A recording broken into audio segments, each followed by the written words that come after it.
Olá, hoje vamos dar uma olhada mais de perto em como dois reinados super marcantes na França, Luís XIV e Luís XV, sabe, com toda aquela pompa ou poder aparente, Uhum. acabaram quase que sem querer, né, abrindo caminho para a Revolução Francesa. Temos umas fontes ótimas aqui que detalham bem essa época cheia de contrastes. Exato. É fascinante ver como, por trás da fachada de poder absoluto e luxo, já existiam rachaduras bem sérias, né? Pois é. Então, a ideia aqui é entender essa dinâmica. Como é que o luxo de Versalhes, as guerras sem fim, as reformas que, tipo, nunca aconteciam, como tudo isso foi minando a monarquia. Isso. Tentar conectar esses pontos, sabe? Do brilho todo até a crise que estava assim se formando ali na esquina. Legal. Vamos começar então com o Luís XIV, o famoso Rei Sol. Ele é a cara do absolutismo, certo? Centralizou tudo nele. E Versalhes? Nossa, Versalhes. não era só um palácio, né? Parece que foi mais uma ferramenta política para, tipo, controlar a nobreza, manter todo mundo por perto. Exatamente. Foi uma estratégia muito inteligente dele. Versalhes era tipo uma gaiola dourada. Ele atraiu os nobres para a corte, tirando eles das suas bases de poder lá nas províncias. Só que Porque isso custou uma fortuna, imagino. uma fortuna.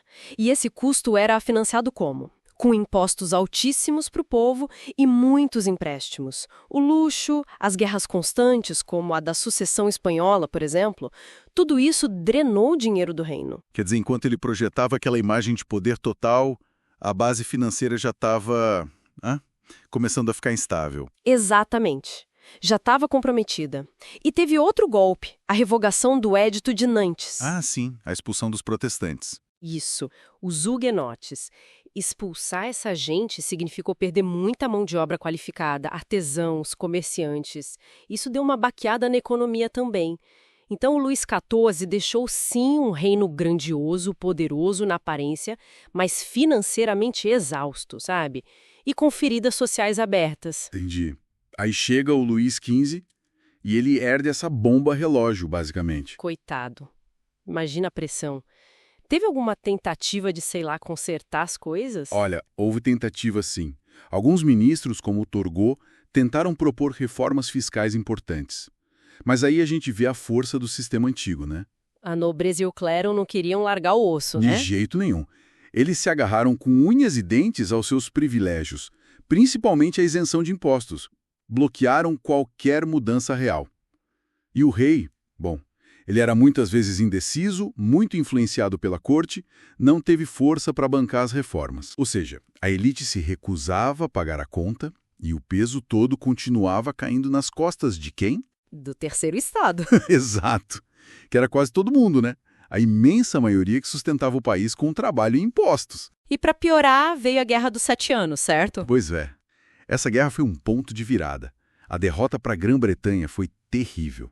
A França perdeu colônias super importantes, tipo o Canadá, partes da Índia. Nossa, Isso não só custou mais dinheiro ainda, afundando o tesouro, como também abalou muito o prestígio da França no mundo.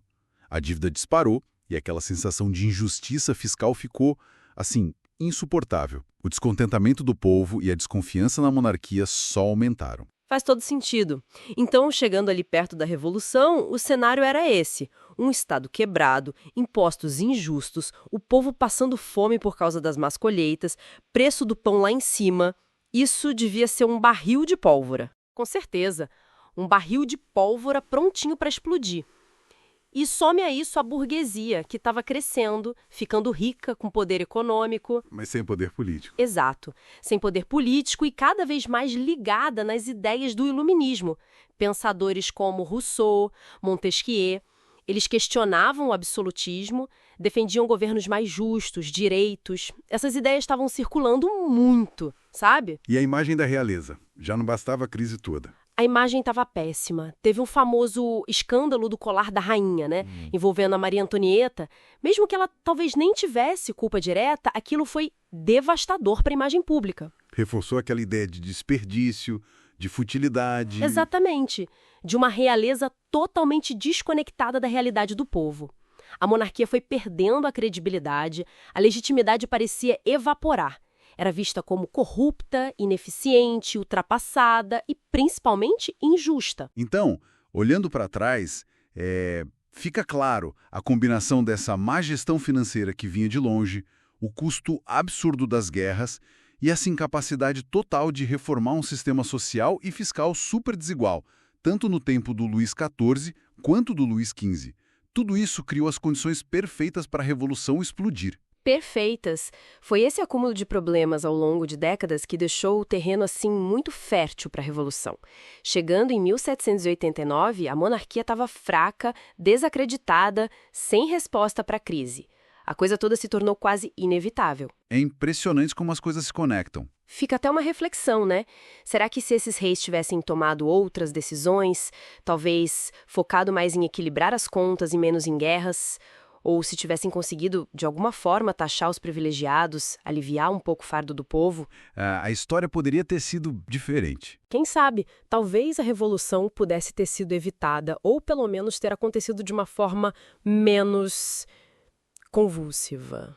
É algo para se pensar. Com certeza. Uma ótima reflexão.